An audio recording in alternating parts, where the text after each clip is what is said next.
Hey everyone, today's video is about drafting patent claims for the patent agent examination. So if you see the structure of the patent agent examination, paper 2 invariably has at least one question which requires you to draft claims for an invention. So you'll be given a description, and based on that you'll have to draft at least for one question you'll have to draft the claims. In the previous year's question paper, what I saw was there were two questions, part C1 and part C2. So part C1 was for 20 marks and you had to draft claims for that. And part C2 was a 30 marks compulsory question where you had to draft claims and also draft the complete specification. So as I said, patent drafting, the claim drafting becomes an important trick that you need to learn. So today's video would concentrate on the tips that you may use for drafting patent claims. Also, I would like to give a disclaimer that whatever I'm going to teach is the very basics of claim drafting, and this is only from the academic point of view. In case you want to pursue professional claim drafting, there are certain other nuances that are involved, and just drop in a comment if you want me to take that up also in a separate video. But here I'm just concentrating on drafting claims from the viewpoint of appearing for the patent agent exam. So coming to how do you approach the question on patent drafting or maybe the claim drafting question. So thoroughly read the paragraph that has been given. You will be given a description of an invention. So there are two types of questions, one relating to general engineering or maybe a mechanical type of device, and the other question relates to sciences, general sciences, or maybe something related to chemistry or pharmaceuticals, so as to cover different fields. So depending on whatever is your expertise, you can choose the type of question you want to attend to. Since I am in from the engineering side, I'll be primarily dealing with engineering related questions, but the approach would be the same. Whatever I'm going to discuss, the approach is exactly the same for both the type of inventions. So the important steps is, as I said, you read the description thoroughly. I would suggest you should mark the relevant portions of the description so as to find out what are the different features, and I'll be discussing those. So first you need to find out what the invention intends to do. What does it relate to? So this would help you frame the title of your invention. So in most of the questions you would be asked to frame a title, and you can do that once you are know that what the invention relates to. Then it also helps you to, in a way, decide what is the field of the invention, what field or technology area does the invention relate to. So where this is important where you are drafting a complete specification. So there you need to mention the field of the invention. Also, this helps you sometimes to prepare the preamble of the claim, which I'll explain in a short while. So as I said, once you once you have read the description, you have marked it. What portions do you need to mark? That would be what is the intended goal of the invention? What does the invention aim to achieve? And this is important because this you'll try and bring in the claims when you are drafting the claims. So this is an important aspect of how and what the invention is achieving. From the claim point of view, what you need to check is what are the essential and unique features. So generally, when we are drafting claims, you need to find out what are the essential features, without which essential features are those without which the invention cannot work. So these features have to be there for the invention to work in the manner that has been described. Unique features, you may not get to know of it as such, because unless and until you do a prior art search and find out what is already existing, you may not know of the unique features. But when you have been given a description, there may be some hints regarding what are the unique features. So in the patent agent exam, if you are professionally drafting it, you would obviously get to know of the unique features by doing a prior art search. So that is a different topic. We'll take it up once I prepare a video from the professional drafting front. Okay, so coming next to once you have found out what are the essential features, you see what how are the features interconnected to each other. So that it becomes an important part of the claims, because you that's how you define the structure of the invention. So there are different features. These are the essential ones, and how they are connected to each other. Okay, so once you have finalized what are the essential features, you look into the aspect of how the features are interconnected to each other. Why this is important? Because this helps you find out how the invention functions. So this is my next point: how the invention is functioning with the help of these features, so as to achieve the intended goal. So you have to note that down, or maybe mark it up, so that when you are drafting the claims, you will be able to write down about the essential features, how they are connected to each other, and how they are working in an interrelated manner, so as to perform the function that is that the invention intends to achieve. Also, please note down as to if there is any additional information available. So additional information could be regarding what are the materials being used, or are there any some optional features as well apart from the essential features. So there may be some additional features, or maybe some options available in lieu of the essential features that you may use. For example, like you may have defined a connector. The description may have a connector, and that connector may be a plastic part or a metal part. So these are different optional features that may be used. So we'll come to that once we discuss different examples. Coming to what are the claim drafting best practices. So there are different type of claims. So the first and foremost is the independent claim. The independent claim, I would say, is the most important part of any patent application, and you have to take utmost care while drafting that independent claim.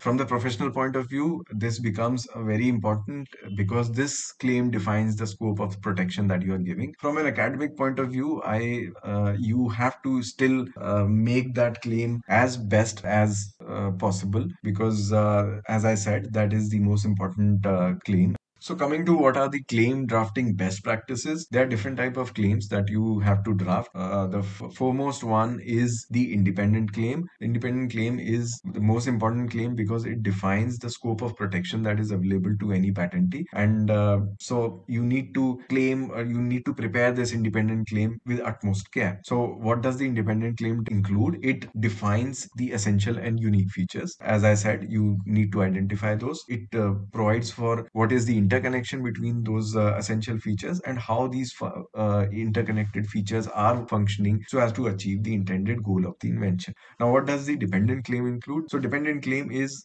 as the name suggests, it depends on the independent claim. So whatever is defined in the independent claim, you are further defining those features in the dependent claim. Or it may also include any additional features that may not be there in the independent claim, but that are optionally present, or that aid the invention in a different manner. So if you remember, I gave an example of a connector. The connector is made of a metal. So suppose you have defined that in the independent claim, that the connector, there is a connector, but in the dependent claim, you can define that the metal is copper, or maybe that the connector is made of plastic. So these are the different options that you are defining in the dependent claim.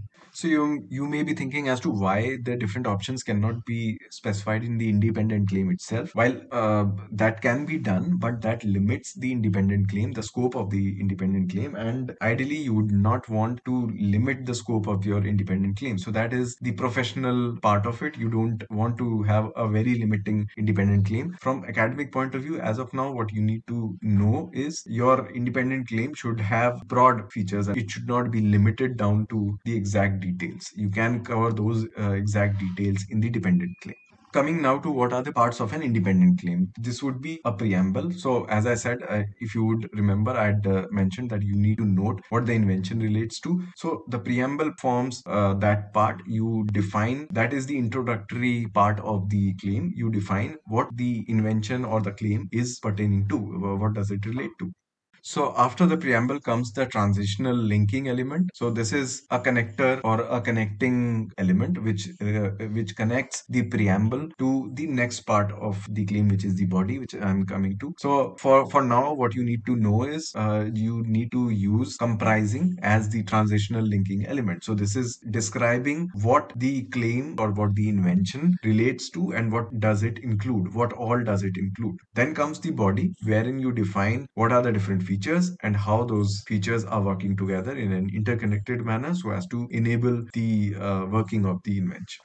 So, from the point of view of approaching the question in the patent agent exam, what you need to do is pick most of the language from the description that has been given in the question paper, and you will be able to draft a very good claim based on that. So, you need not think out of the box regarding what language to use. You can pick those statements generally from whatever is given in the description. And in particular, for the mechanical type of devices, if the description, if the invention relates to that, your claim should be such that once you read the claim, you should be able to form a mental picture as has been given in the figures. And generally, it is the figure one which defines the invention. So that would be the main figure for that invention. So your claim should directly give a reader an impression of what the device looks like, and it should be somewhat similar to what is given in the figures.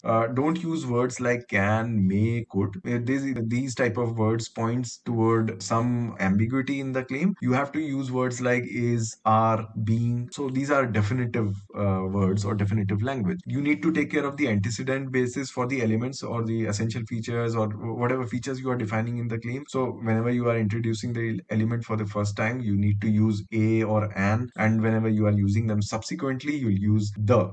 Also, generally, you'll use where in claims so as to highlight the unique features, or so as to further define a feature. So once we are into claim drafting example, I'll show you how we have used where. So let us now see how do you draft a claim taking an example. So this is the question paper, paper 2 of 2018, and this is part C1 in that. And this is a 20 marks question. This is an essential necessary question which you have to attend. And what it requires you to do is provide an appropriate title. You need to draft an abstract maximum of 150 words, and you need to draft at least two claims. So this is the requirement. As I said, you have to there would be at least one question where you need to draft at least a few claims. So this is what the description looks like. They have this is the mechanical type invention. There is an optional question, question 9, which defines a hair conditioning product. So this would define the chemical composition for that hair conditioning product. So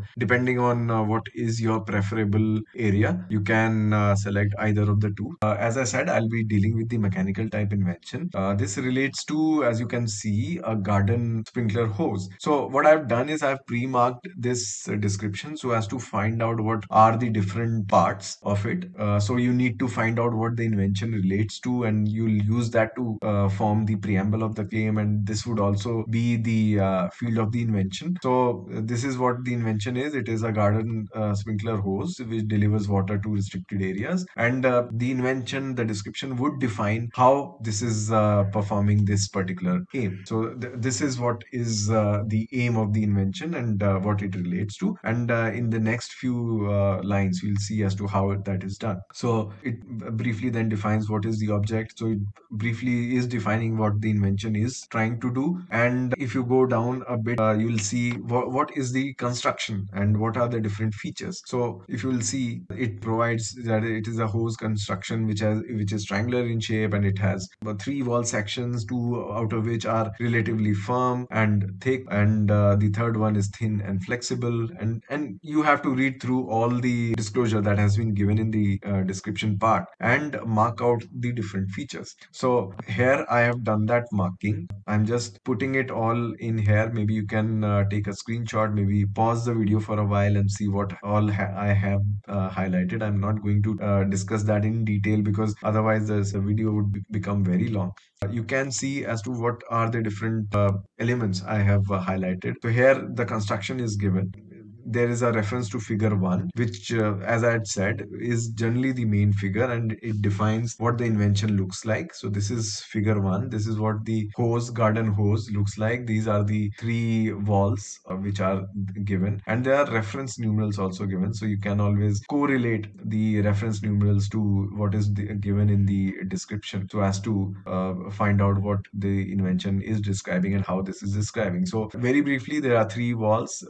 These two walls are rigid, and this one is flexible wall, and there are some apertures on the flexible wall, and this is how the hose is formed. So water flows in through this hose, and water comes out from these apertures. What happens is, due to the flexibility of this third wall, it changes curvature. So this is shown in figure 2, where the curvature is different, and again, if the pressure increases, the curvature changes further, and this is how it looks like. So this is the crux of the invention. What it does is, based on the pressure, you sprinkle out water from the hose to different varying distances. So here the distance is this, and here the distance is lesser because the pressure is low. So this has been given in the object. If you see, it says that it delivers water to varying distances. So what I've done is I've marked all these important aspects. That's how you need to approach it. You also need to mark it in a similar manner. So again, the important aspect is identifying the essential features. Here, the walls and their construction is the essential feature, how they are interconnected so as to form a triangular structure. That becomes an essential part. There are some other features described, which is like the hose is made of rubber, or maybe how the flexible wall is coupled to the other two walls. Probably that you can define as additional features. That is not what is required exactly for defining the working of the invention. You can still define the working of the invention using the essential features only, which is the three walls and their construction and the apertures on the flexible wall. So that's how you decide what are the essential features, and that's how you go about drafting your claims. So as you will see here, I have summarized what we just now discussed. So invention relates to the garden sprinkler hose to deliver water. The essential features, which are the three walls that are connected to each other. We can consider how the walls are connected to each other so as to define it as an essential feature. The another essential feature which enables the working of the invention is that the flexible wall has apertures to which allows water to pass through. And another important point is that the flexible wall changes curvature as per the water pressure. So because that's what is the main aim of the invention, that the garden sprinkler hose is able to deliver water to restricted areas. So and how that is enabled? That is enabled by changing the curvature of the hose. So this is how I have identified the essential features of the invention.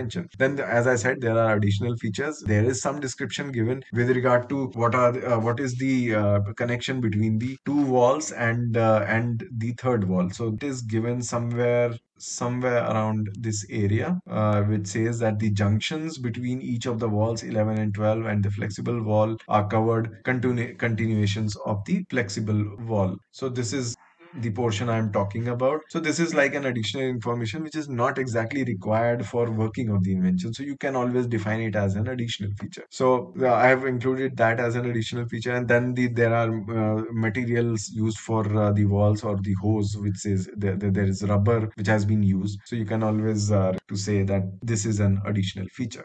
Right. So now I'll show you a draft claim that I have prepared. So I'm not saying this is the only way of doing it. This is one of the ways of writing the claim. And I would say there's no wrong or right in writing a claim. It's always your perspective and how you see things and how you put it across. So don't feel that whatever you draft may not be correct. Just follow the basic principles that I've told you, and based on that, you can always draft a claim which may look different from what I have drafted. So this is my way of representing what the invention looks like. So this is the preamble part, which says that the invention relates to a garden sprinkler to deliver water to restricted areas in selected directions. So this is what I have taken directly from the description. As I said, I'll be using the language of the description, and if you see it is there marked in the first line. Then there is the transitional linking element in the claim, which is comprising. As I said, I'll be using comprising, and then I have defined the essential features. So I've said there are two firm and thick wall sections.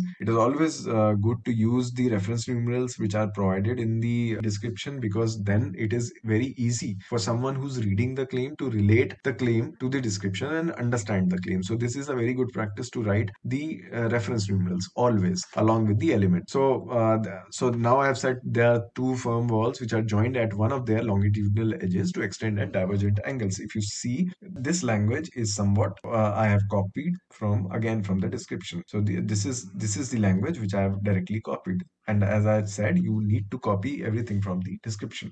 Then I've defined how the flexible wall is joined to the remaining two firm and thick wall sections. And again, if you'll see, this is directly copied from here.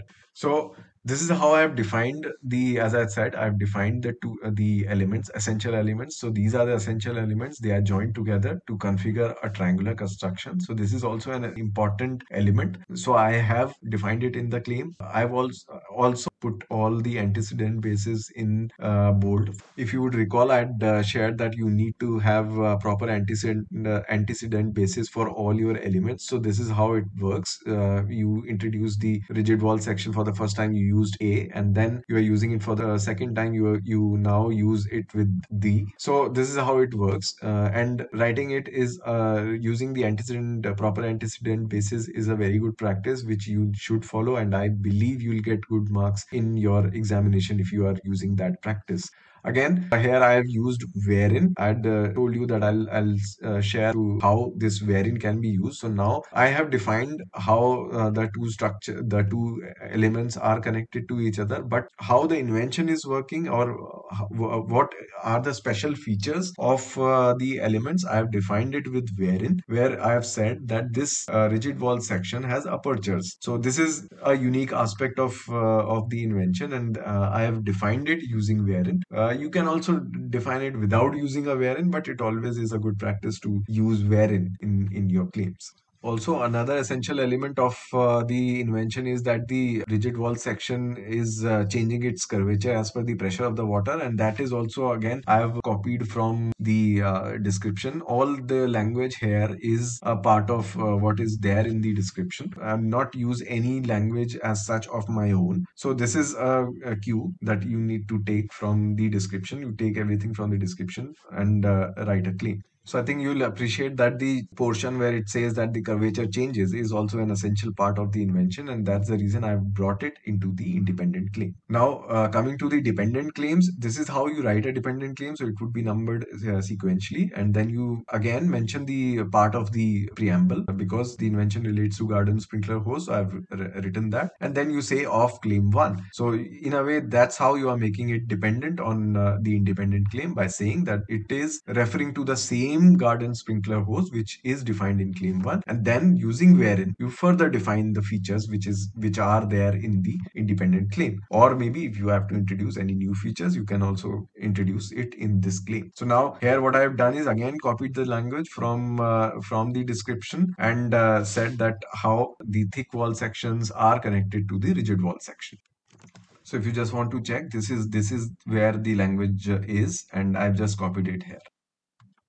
Okay, so then the question required you to only draft two claims. I have included two more additional claims, so you can have more than the requisite. So what I've done is I've also mentioned about that the hose is made of rubber or any other flexible material. So that is also again copied from the description. So I've made it as an additional claim.